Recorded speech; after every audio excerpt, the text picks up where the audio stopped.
সাম্যরিদুত যেন ওনারা নিজের বাড়ির জায়গায় ঈদ গরিত পারেন Arkan army ra to na zayum ara Burmar hukumat to na zayum ara din hari tari giye go hinde ni ara jate songa raile jela jay We need to intensify the humanitarian aid inside Myanmar. বাংলাদেশে একটা অনাকাঙ্ক্ষিত যুদ্ধ পরিস্থিতিতে পড়ে যেতে পারে সেই রকম কোনো পদক্ষেপ কি ভিতরে ভিতরে এই সরকারের পক্ষ থেকে নেওয়া হচ্ছে?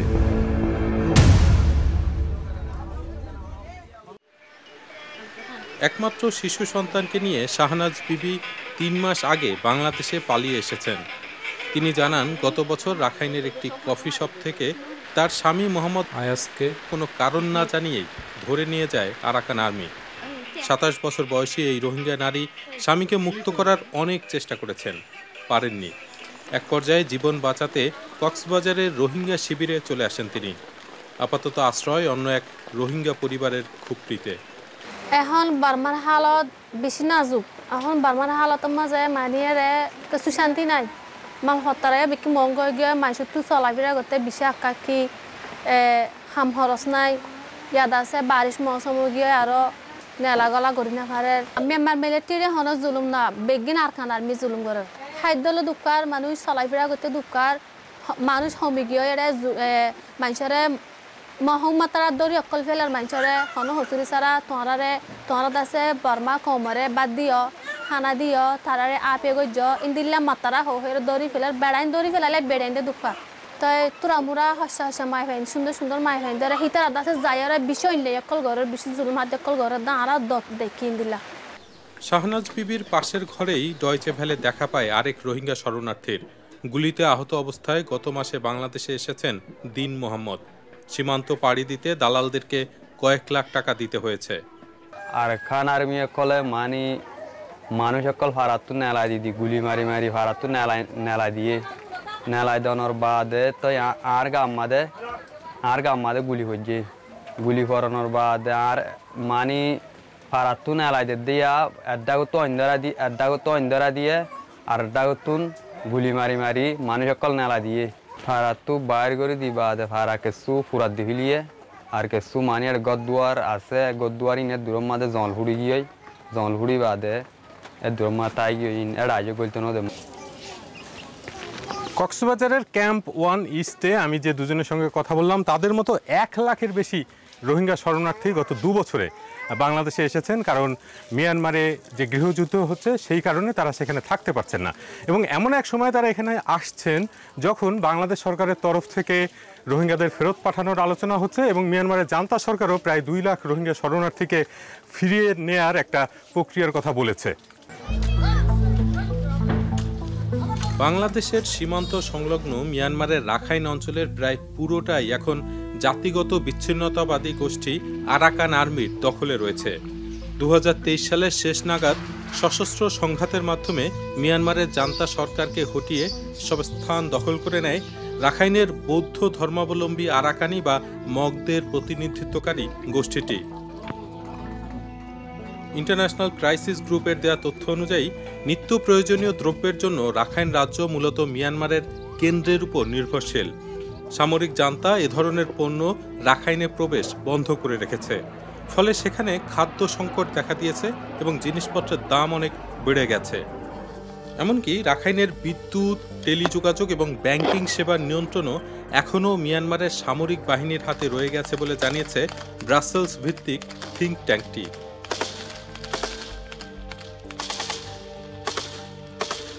আরাকানি বা মগদের সঙ্গে রাখাইনে বসবাসরত রোহিঙ্গাদের দীর্ঘদিন ধরে বিরোধ রয়েছে। কক্সবাজারের রোহিঙ্গা শরণার্থী শিবিরে বসবাসরত কয়েকজন ডয়চে ভ্যালেকে আরাকান আর্মির প্রতি তাদের অনাস্থার কথা জানান। আরাকান আর্মি শর্মা আরা ফের যাই বলল না চাই কেন এখন ইতারা এখন মুহূর্তে জিন এখন আরাকান মা জিন আর আত্মীয় স্বজন যারা আছে ইতারা এখন নিরাপদ নাই, এখন জুলুমের শিকার। তাহলে আরে থারার আন্ডার খেঙ্গুড়ি করে তারা নিরাপদ দিবে যে আমার বিশ্বাস কি ফরমান তো কিছু নাই। সেখানে যদি জাতিসংঘ যদি একটু হারার চাই যদি হেলাপ করে বাংলাদেশে যদি বিশ্ব মিলি যদি জাতিসংঘ যদি হেলাপ করে আর নিরাপদ জানার মালর নিরাপদ দিয়ে আর অধিকার দিয়ে যদি পাঠাই বললো চাই আর 100% এখন যাই বললো প্রস্তুত। আরো যাই না আর জিন হারি তারি গিয়ে হিন যদি আর জাতিসংঘ আর ঘর বাড়ি মানে বিড়া বাড়ি বেকিং ফাইলে আর ফুজিয়ে এখন আছে দিন বেগুন শান্তি করে যা ফেললেন দিলে যাইম না আর বড় দিলে জমান একবার লই যাইব আবার মারি ভার করাইব হাড়ি ফেলের এখন আত্মীয়রা আছে দিন বেগুন হাড়াছিরা ঘরের তোদের জুলুম আছে তাইলে আর যাইবা কিছু নাই। অতীত ও বর্তমান অভিজ্ঞতার আলোকে মিয়ানমারের জান্তা সরকার বা বিচ্ছিন্নতাবাদী আরাকান আর্মি কোনো পক্ষের উপরই আস্থা রাখতে পারছেন না রোহিঙ্গা শরণার্থীরা। রোহিঙ্গা গবেষক ও মানবাধিকার কর্মী রেজাউর রহমান লেনিন মনে করেন, রোহিঙ্গাদের আস্থার জায়গায় রয়েছে মূলত জাতিসংঘ। তারা সবসময় বলে এসেছে যে জাতিসংঘ আমাদের সাথে আছে, একমাত্র জাতিসংঘই তাদের সাথে পুরো সিন্স দ্য বিগিনিং, যখন তারা এই জেনোসাইডের সিচুয়েশন শুরু হয় 62 বা তারও আগে থেকে, Inception of the state, primary state থেকে তারা সবসময় জাতিসংঘকে তাদের পাশে পেয়েছে। এখন সমস্যাটা হলো আন্তর্জাতিক পরিসরে জাতিসংঘ কি আর সেই লেভেলের ইফেক্টিভ অর্গানাইজেশন আছে কিনা সেটাও অনেক নাগরিকদের কাছে প্রশ্ন।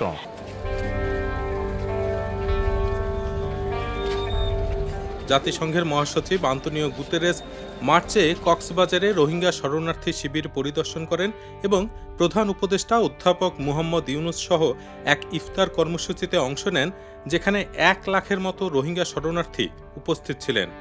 সেখানে প্রধান উপদেষ্টার এক বক্তব্যে রোহিঙ্গাদের দ্রুত প্রত্যাবাসনের প্রত্যাশার কথা শোনা যায়। আল্লাহর কাছে দোয়া করি, আল্লাহর কাছে মোনাজাত করি আজিয়া ইউনিট দিয়ে আই ব্যাগুনে মিলি যেন সাম্যর এই ঈদ তো ফেরতান্ন সাম্যর ঈদ যেন ওনারা নিজের বাড়ির জায়গায় ঈদ গরিত পারেন।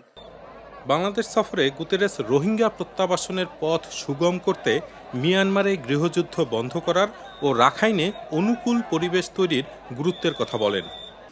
It is absolutely essential to mobilize the whole of the international community, all the neighbors, not only Bangladesh, all the neighbors of Myanmar, to put pressure to make things move in relation to the need to find a solution starting by ceasing the violence and at the same time creating the mechanisms of dialogue leading to a true democratic solution in Myanmar that would naturally facilitate the return of the Rohingya refugees. At the same time, we need to intensify the humanitarian aid inside Myanmar to create the conditions for that return to be successful. And that is the reason why one of the discussions we had was about the possibility, if circumstances allow, to have also humanitarian aid channeled from Bangladesh. But that is obviously a matter that would require the authorization and the cooperation of the parties to the conflict.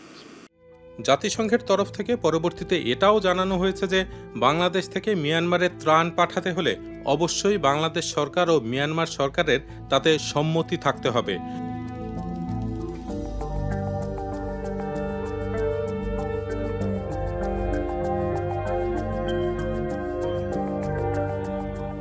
কক্সবাজারের রাজনীতিবিদ বিএনপির জাতীয় স্থায়ী কমিটির সদস্য সালাউদ্দিন আহমেদ মনে করেন, গত দশকে জাতিসংঘের ভাষায় টেক্সট বুক এথনিক ক্লিনজিং বা জাতিগত নিধন থেকে বাঁচতে অনেক রোহিঙ্গা বাংলাদেশে আশ্রয় নিতে বাধ্য হয়েছেন।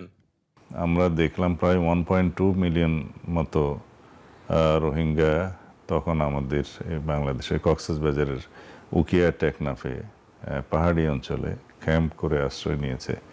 আন্তর্জাতিক মহল সাড়া দিয়েছে, জাতিসংঘ সাড়া দিয়েছে, সাহায্য সহযোগিতা করছে, কিন্তু তারপরেও সেটা মানবেতর জীবন। তাদের কোনো শিক্ষা নাই, পর্যাপ্ত খাদ্য নাই, চিকিৎসা নাই, ইনফ্রাস্ট্রাকচার নাই, ভবিষ্যৎ কর্মজীবনের জন্য কোনো স্কিল বা কোনো পেশা বেছে নেওয়ার বা ট্রেনিং নেওয়ার কোনো সুযোগ নাই।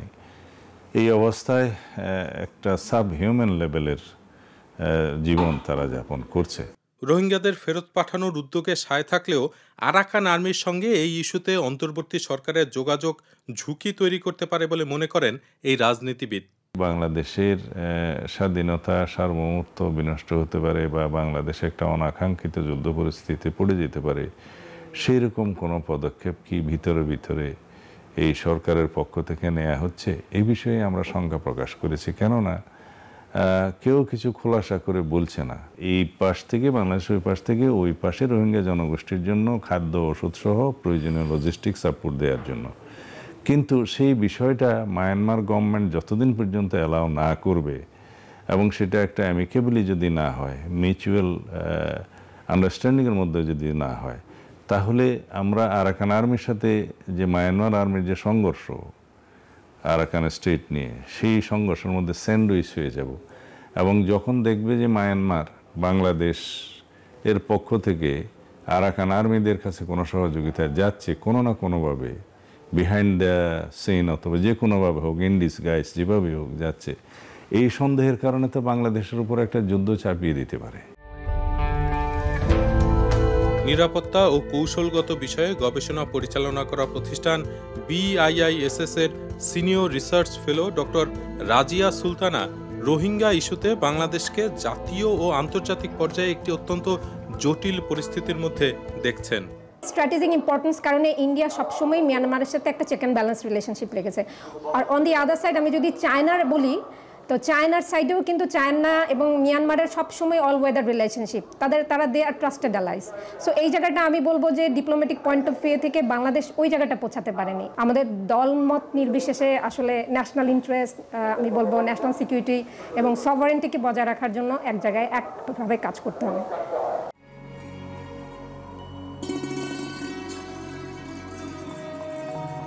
রোহিঙ্গা প্রত্যাবাসন নিয়ে রাজনৈতিক এই উত্তাপের মাঝে ভারত থেকেও রোহিঙ্গাদের বাংলাদেশে পুশিনের কথা শোনা যাচ্ছে।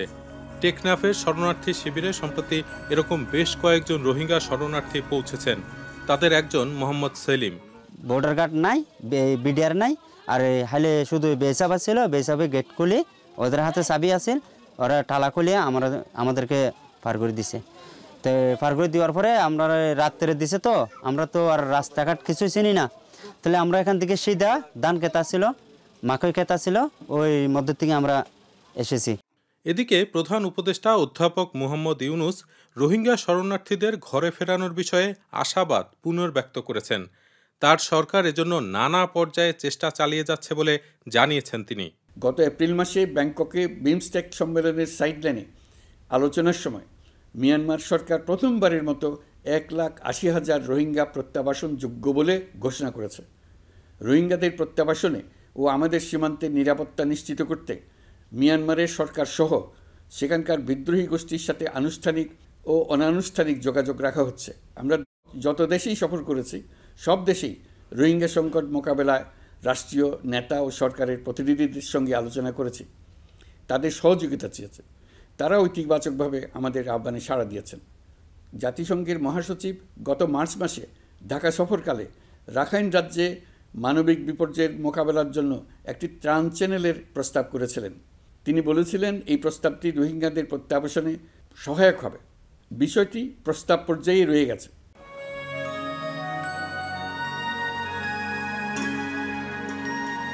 নানা সম্ভাবনার কথা শোনা গেলেও শাহনাজ বিবিরা অবশ্য শিগগিরই ঘরে ফেরার আশা দেখছেন না। আপাতত জনাকীর্ণ রোহিঙ্গা শিবিরে কোনোভাবে থাকার একটু ব্যবস্থা গড়ার দিকে মনোযোগ তার।